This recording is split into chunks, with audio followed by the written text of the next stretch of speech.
What to say? It was just an okay show. Honestly, middle of the road Dynamite, which seems to be the case most weeks nowadays. It's a lot of stuff that just doesn't make sense. A lot of stuff that's just thrown on the show just to be on the show.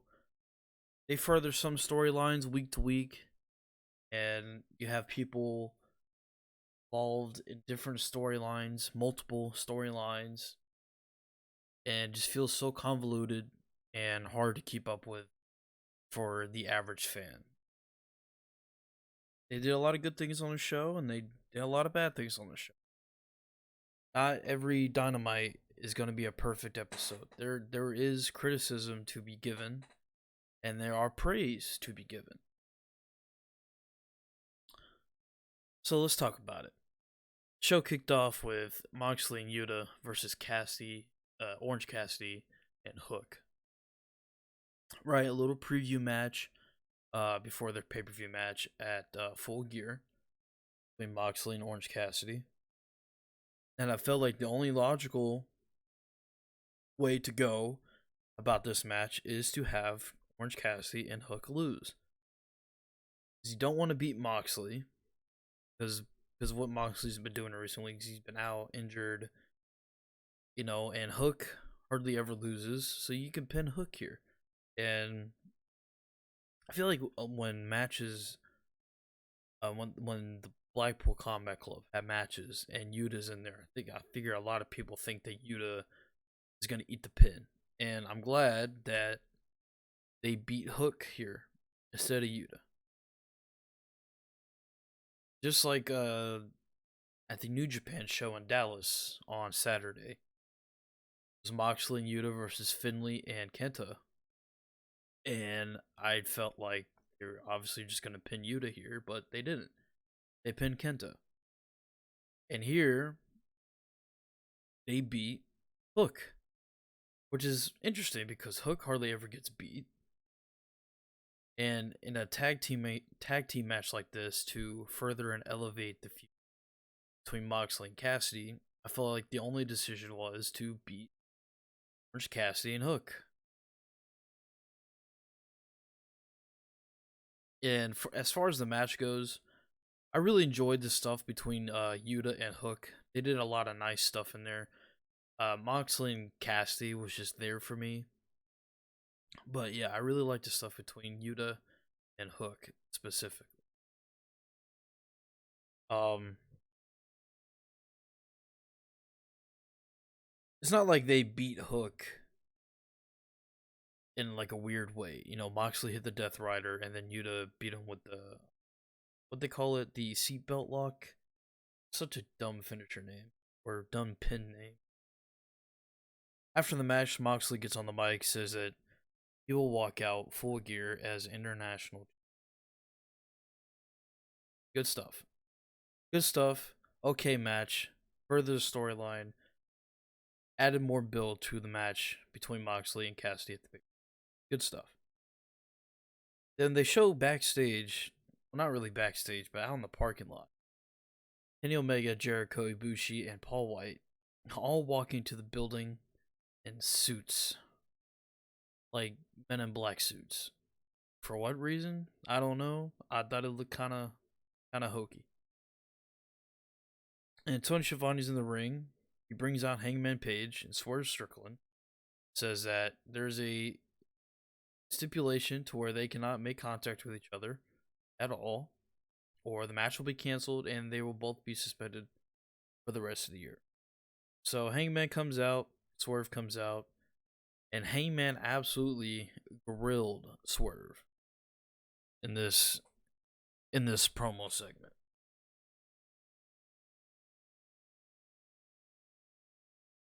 It's almost like Hangman needed to have a good showing here because I'm gonna be honest, this whole feud, my opinion, has been dominated by Swerve.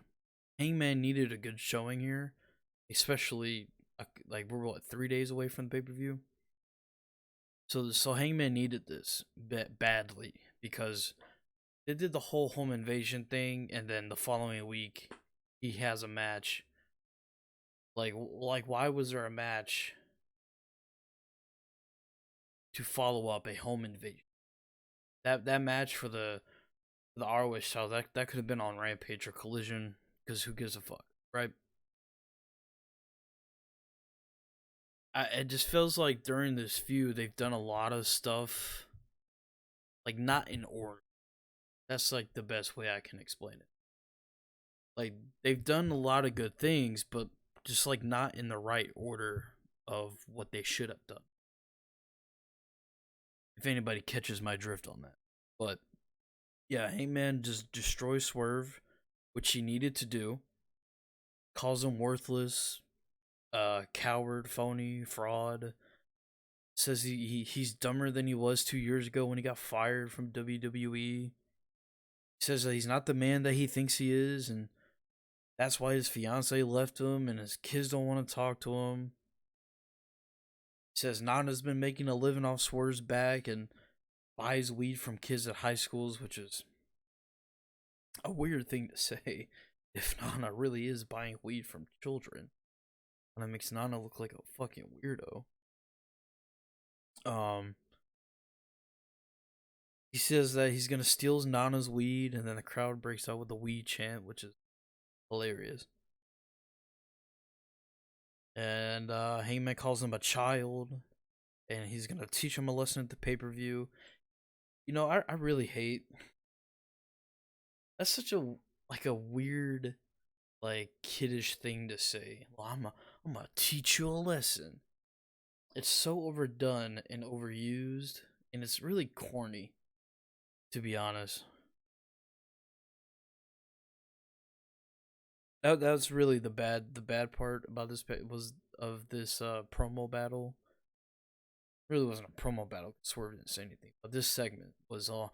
Well, I'm gonna teach you a lesson. It's like something like a kid would say.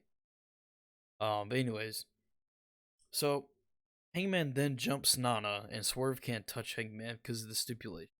He just beats the shit out of Nana, which is awesome. You don't hardly ever see Nana get physical, so it was cool to see him get his ass beat. And then Nana and Swerve fend off. The Hangman beats up the security guys.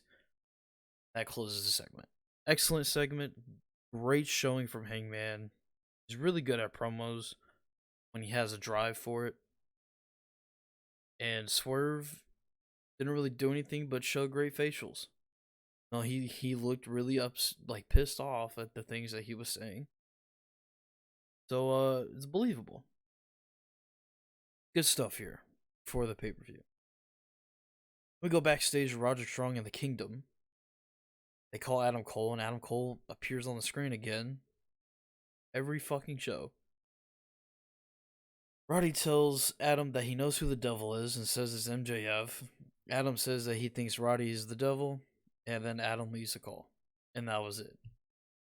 So,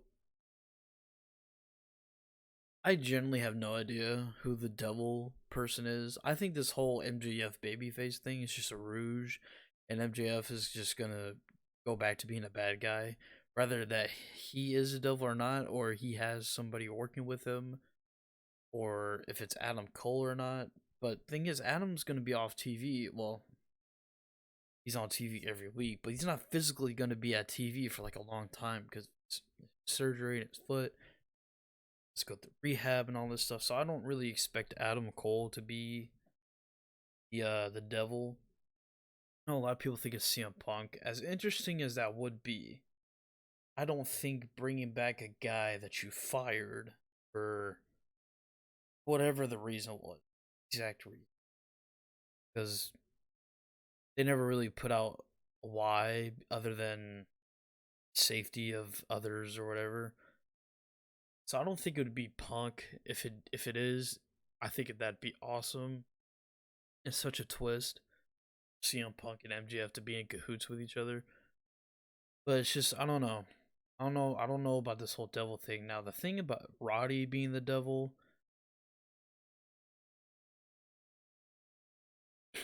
I just think that would also be stupid because I said this on one of the AEW shows last week, Dynamite Collision, one of them, that they had something with Roddy and the Kingdom, right? When they had that one segment with Adam, MJF talking about, oh well, you've abandoned us for bigger and better things. Like he left the kingdom to be in the Bullet Club, and then he left Roderick to come to AEW. Like they really could have played into that and built that up more instead of they just made Roddy this whiny little annoying parasite. And it was cool at first and funny at first, but now they do it every week on every show, Dynamite and Collision, and it's ran its course.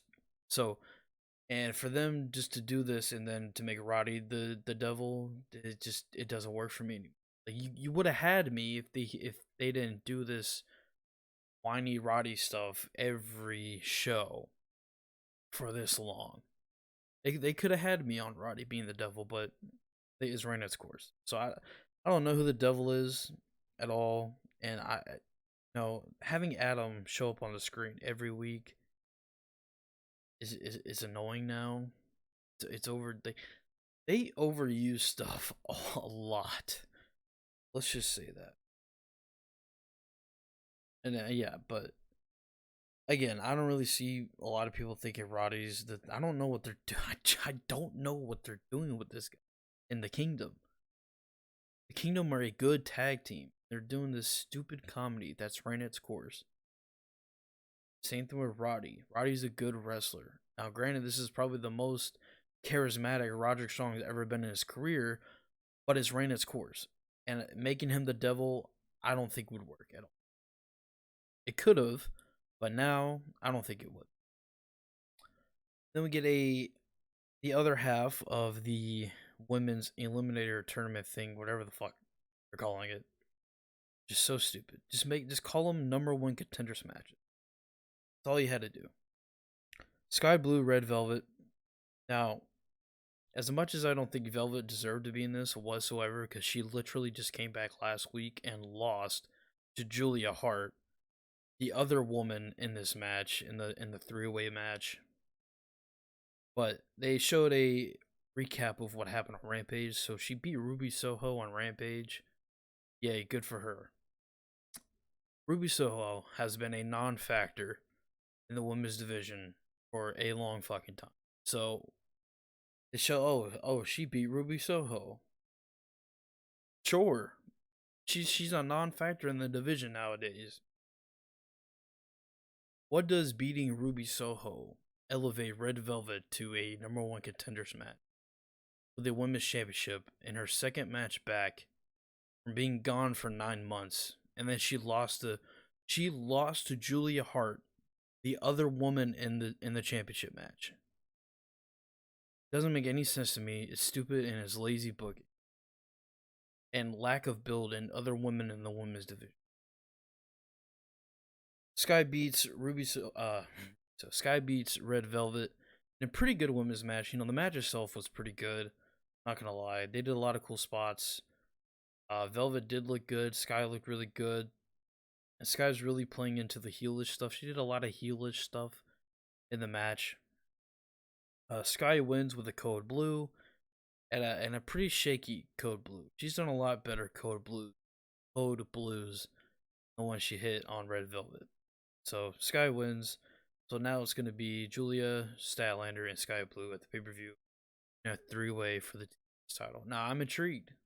I'm generally intrigued. I'm liking a lot of the stuff with Julia and Sky. You know, teasing Sky being evil, and you know, Willow's just kind of there in this whole thing. But Statlander is trying to get Sky and Willow on the same page, and Julia is, you know, being spooky. You know, I like a lot of the stuff that they've been doing with the four women there. Not sure if Willow's gonna factor into the match at all at the pay-per-view, but we'll see. This was good stuff. We get a Miro. We're about to get to the bad stuff. We get a Miro video package, and he came off jealous of CJ's involvement in AEW. I don't know if everybody else felt that, but to me, he just came off jealous with what CJ's doing and her involvement with Andrade.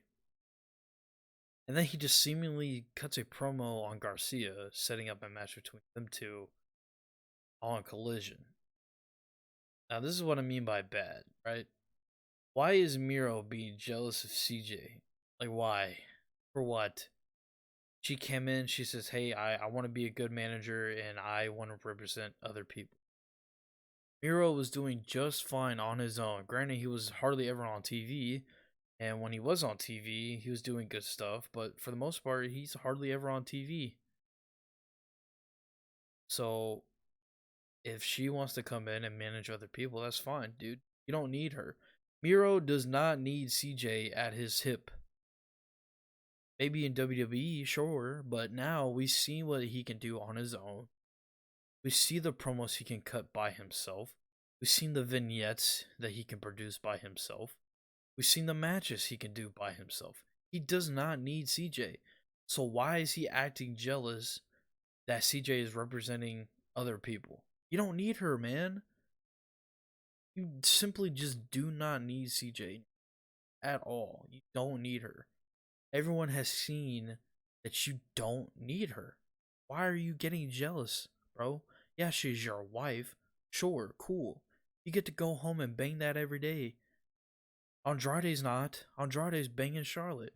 Why? Like I don't understand this jealousy that Miro is getting that she's managing other people and not him. You don't need her, dude. And then Garcia.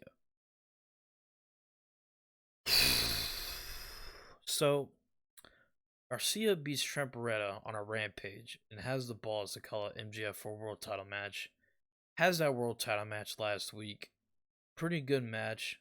So it seems like okay, we're gonna do something with Garcia, right? Then he loses to MJF for the title, which he should have lost anyway. Then they put him in a match with Andrade on Collision, and he loses in a good match. No, Garcia has good matches, competitive matches. Said this on the Collision review. It seems like AEW, their way out of a match is to just have competitive match, and it's fine, okay? Because this is they they said this for a long time. This is a wrestling focused show, which is fine, but you can't just have if you are gonna put somebody on TV and you're just gonna have them constantly beaten by other top guys in competitive matches. It doesn't really do anything for them. Because Garcia now has lost 3 because he's not beating Miro. So he'll end up losing to 3 top AEW guys in competitive losing efforts. What does that do for Garcia? No, I was wondering when he lost to MJF, I was like, okay, so he beat Garcia. What is Garcia gonna do going forward? What are they gonna do? Is he just gonna go away now? Like what is the plan here? And it seems like the plan is just to beat him against other people, to put other people over and have good matches. But at the same time, it does nothing for Garcia. Because what does him losing to MJF, Andrade, and Miro do for Garcia? Other than proving that he can have good matches with people. What does this do going forward for him? So I'm not gonna shit on it completely yet because I'm just gonna wait and see how it plays out. But right now, I don't think this does any good for Garcia unless he breaks away from Menard and Parker and he starts his own thing. I don't know. We'll see. Then we go backstage to RJ City and Mariah May in front of Tony Storm's locker room. And what is that? Luther? Is that the butter? The butler. He answers the door, says she's not seeing anybody, and then RJ explains that Mariah's a big fan, blah blah blah. And she meets Tony, and she's just absolutely fangirling over Tony Storm. And Tony Storm tells Luther to book her a warm-up match for her match against Sheeta at the pay-per-view. So they signed Mariah May, and our first impression was last week, oh, she's just a fangirl for Tony Storm. The follow-up this week was she met Tony Storm, and she's still absolutely fangirling over Tony Storm.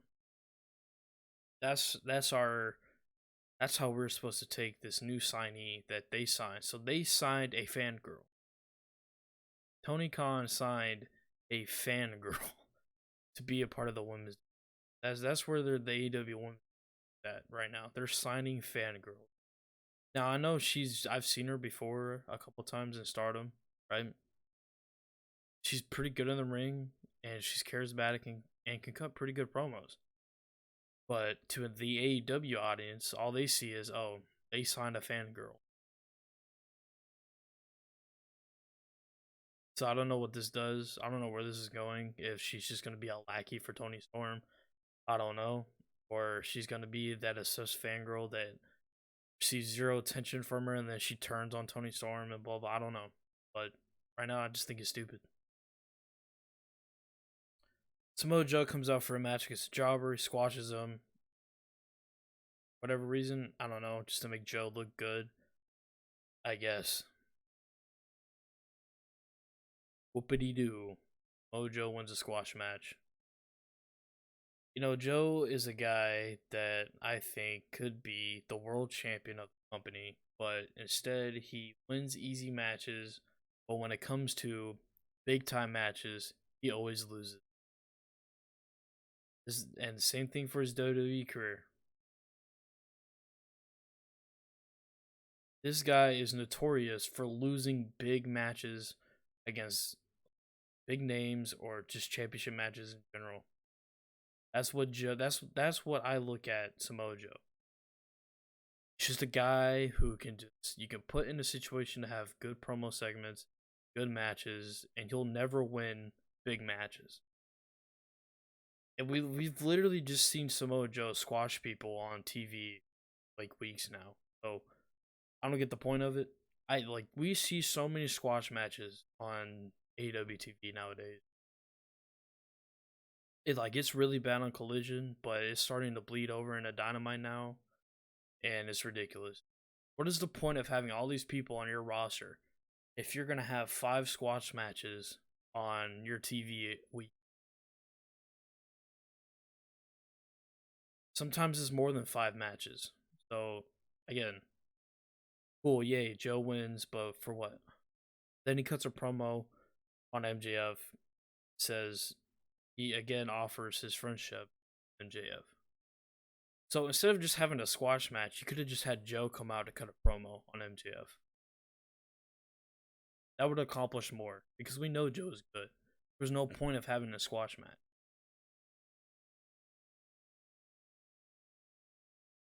Then we get a recap on the announcement of the Continental Classic that they announced on Collision. If you guys want to hear my thoughts on that, go watch that Collision review, but I'll touch up on it here. I'll sum it up. Their tournaments have been awful. You know, with our stacked roster like they do, they really do produce lackluster tournaments. And if you're finally going to do a G1 style tournament, like the fans have been asking for since the inception of this company, you really need to load that sucker up and have good bell-to-bell matches. The winner having a championship match at Revolutions. No fuck finishes, no tomfoolery, no shenanigans, no interference, nothing. Just have good bell-to-bell matches and make this tournament mean something if you're gonna do it every year, because your track record of tournaments are ass.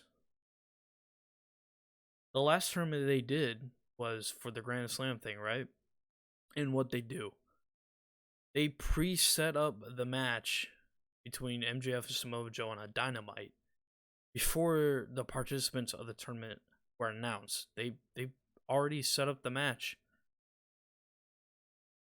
and then they announced the tournament, and there was barely any quality big names that you think would be believable enough to win the tournament. And then Joe ended up winning the tournament anyway. I don't understand why they pre-set up the feud, then did the tournament. So it's predictable as hell to have Samoa Joe win that tournament because they already did a segment with each other before the tournament started, before the participants were announced. Make this tournament mean something. Stack this shit up. And if you're afraid to beat people, then don't put them in the tournament or just don't do the tournament in the first place. That's simple. Then we get Pentagon Jr. and Commander versus the Young Bucks. And the Young Bucks is, well, Ontario's not their home, but Ontario's like really close to Rancho Cucamonga. So this match was a tune-up match for the Bucks before their match against Omega and Jericho at the pay-per-view, which, again, I don't want to talk about it. So the Bucks win by cheating, right? They turn heel. Nick Jackson kicked Commander and Pentagon in the cock to win the match. So the Bucks turned heel in their nearby hometown of Ontario, California. That's what this was. Because, quite frankly, a lot of people are talking about the Bucks and how they're just completely unimportant. And I hate to say it, but it's true. Like, what have the Young Bucks done in recent memory for AEW? I'm trying to think. Let's see. They had that rushed third match with FTR at Wembley, which was a good match, not the best of the matches with FTR. Okay, and what did they do before that rushed match with FTR at the pay-per-view at Wembley? Not a damn thing. I can't remember the last thing they did with importance on AEW TV.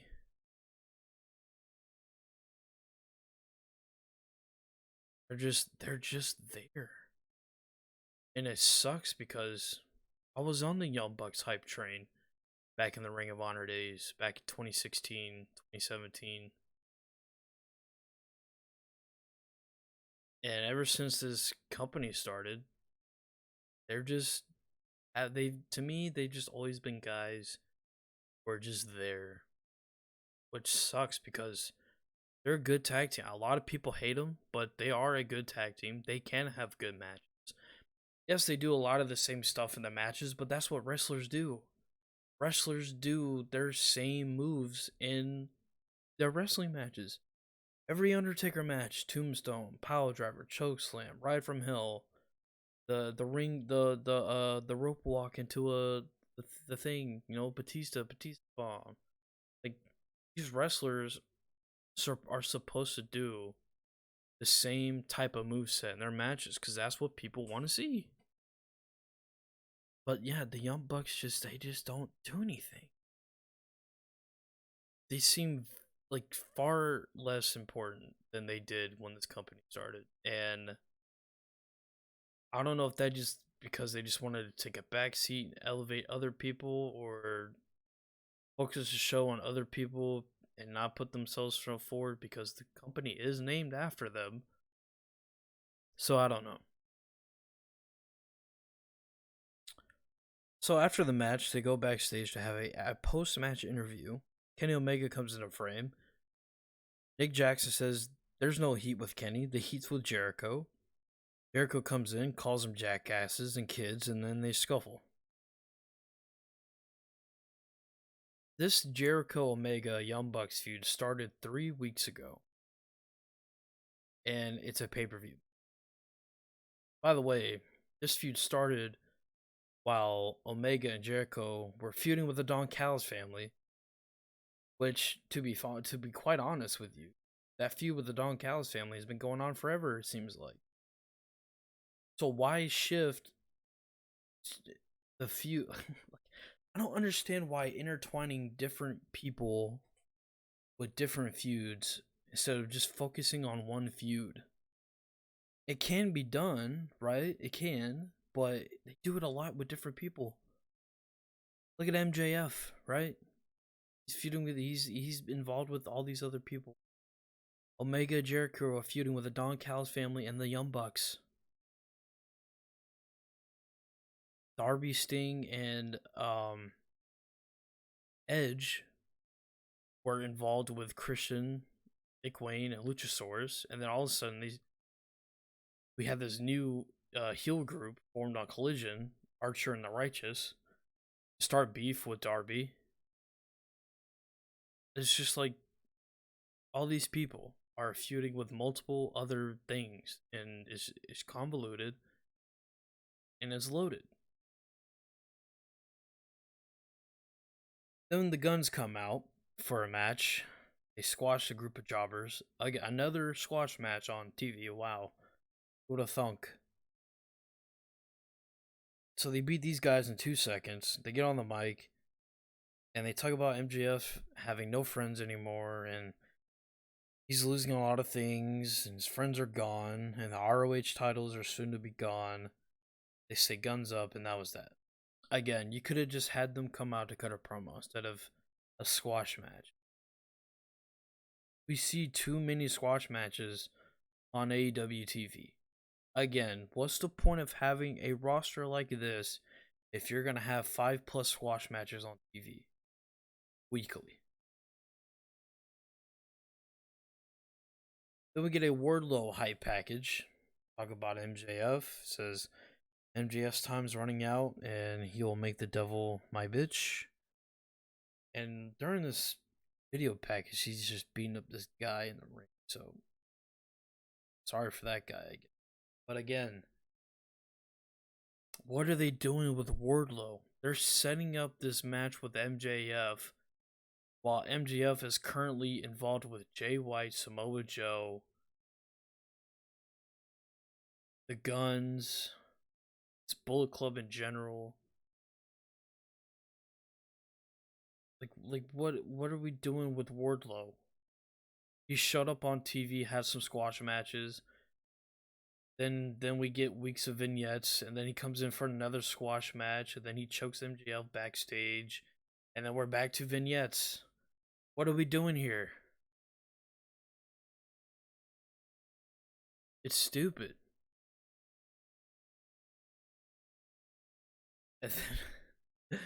And then we get to the Like a Dragon guided street fight, right? This is a Sega promotional match, right? Sponsored match. And this shit was sucked. This shit was ass. This was one of the worst street fight type matches, no DQ things that I've seen in a while. This shit was ass. You had bicycles, crates, popcorn, brawls in the VIP area, pallets, bottles, fire extinguishers, barbed wire bats, chairs, tables, motional signs, pile drivers onto chairs and a promotional sign, and then Ibushi just got up a minute later. Like, holy shit, man. Cage suplexed Omega from the ropes onto a table outside, and then they both got up within minutes. Hobbs like body slammed Big Show onto a car, so we never saw Paul White again. Again, the whole thing with Paul White was, okay, they're obviously gonna do something where Hobbs picks him up, slams him, or something to elevate Hobbs over, because they played up, oh well, we have a big friend also, nobody's bigger than Hobbs. So the whole thing, I was okay with that, but I still think Big Show doesn't need to be wrestling anymore. He can't walk. He looks like he's hurting when he walks. He's slow as shit, and he's old. He shouldn't be wrestling. If you want to make Hobbs look good, do it with another big guy. Who that is, I don't know. I'm pretty sure you can find one. Again, Big Show took a body slam bump onto a car. And again, Big Show didn't do much in this match, and he shouldn't have. But he shouldn't have been in the match in the. His whole purpose was to make Powerhouse Hobbs look like a big guy, and he did. They accomplished that, and he wasn't involved in the rest of the match. Good. That was the only thing good about this match. Also, why the fuck was Brian Cage in the match? Why? The Was it the mobile embassy have not been involved in this feud at all whatsoever. The only kind of connection you can make is that Kenny Omega's part of the Elite and swears Hangman. That's like the only thing you can like make try to connect it, but still, Brian Cage had no business being in this match, and if Sammy couldn't make it, then just make it a 3-on-3 and not have the Big Show in the match. That's all you had to do. This shit was terrible. It was awful. A lot of devastating spots, and people just got up within 2 minutes. It's funny that Fletcher pile drived Ibushi through chairs and a poster or whatever the fuck that thing was, and Ibushi got up before Fletcher did. This shit sucked. I'm glad. Hopefully this Don Callis shit's over with now that Omega Jericho are feuding with the Bucks while also feuding with the Don Callis family. So hopefully this is the end to the Don Callis family stuff with Omega and Jericho. For the love of God. And now they can just focus on the Bucks now and have the Callis family do something else. Also, is Kyle Fletcher a part of the Don Callis family now? Isn't he a part of the United Empire? Is it this dude pulling double duty, being a part of two different factions? But yeah, this shit sucked. Omega pinned Cage with the one-winged angel to get the dub. I mean, at least they pinned the guy who shouldn't have been in the match, right? At least they pinned the guy who had nothing to do with this feud at all. So at least that was good.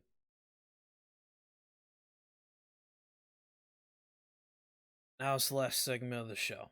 MJF comes out to close the show. He's cutting a promo. He says he's let people in his life and they end up getting hurt all the time. He apologizes to the Acclaimed. He says he's afraid to let people down. He says he's afraid, but he's not going to quit. He says he's going to find out who the devil is and there will be hell to pay. Jay White comes out, says that MJF is embarrassing himself. He says that he's the devil and he hasn't changed a bit and he's not fooling anybody. Bullet Club Gold come out, they jump MJF, they beat him up in the ring. Jay White hits a sling blade. And they get another visual pin on MJF. Samoa Joe watches on backstage as the show goes off the air. You know, this whole MJF stuff, I'm gonna be honest, it's getting stupid, it's getting old, and I'm just not buying it. I think MJF is fooling everybody. I think he is in cahoots with the devil, and he's gonna turn heel or reveal that he always has been the heel and he's never been Adam Cole's friend and all this other stuff. I think MJF's full of shit, and he's gonna be a bad guy again because him as a babyface, you know, yeah, sure he gets crowd reactions, but I just don't buy it. I just don't. I think he's just playing everybody this whole time, and it's gonna be revealed that he's in cahoots with the devil. Now, who the devil is, again, like I said, I don't know, and it could be anybody. I don't know. Saw the devil once, like live form, like standing up, and ever since then it's just been stuff on the screen. So could it be Adam Cole? Sure, but if it's Adam Cole, how does that make sense?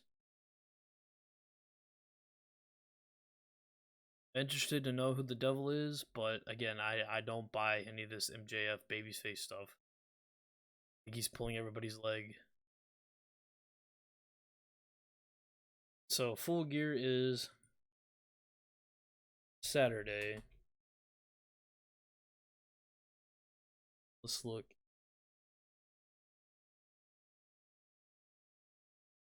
By the way, there was no further of the storyline between the tag team title match.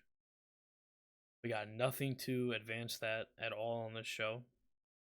We got nothing to advance the Sting and Darby, Edge, and Christian Cage stuff. We got nothing to further that. But everything else was touched on. So So we have 9 matches, 8 matches on the main show, one pre-show match. One pre-show match is MJF versus the Guns for the ROH titles. We have Sheeta versus Storm for the Women's Championship. Sting, Darby, and Edge versus Orange Cassidy, John Moxley, Adam Page, Scorch Deathmatch. Kenny Omega, Chris Jericho versus the Young Bucks in a tag team match. That feud started 3 weeks ago. And then we have a 4-way match for the tag titles. Ricky Starks, Big Bill versus LFI versus FTR versus the House of Black. We have MJF and Jay White.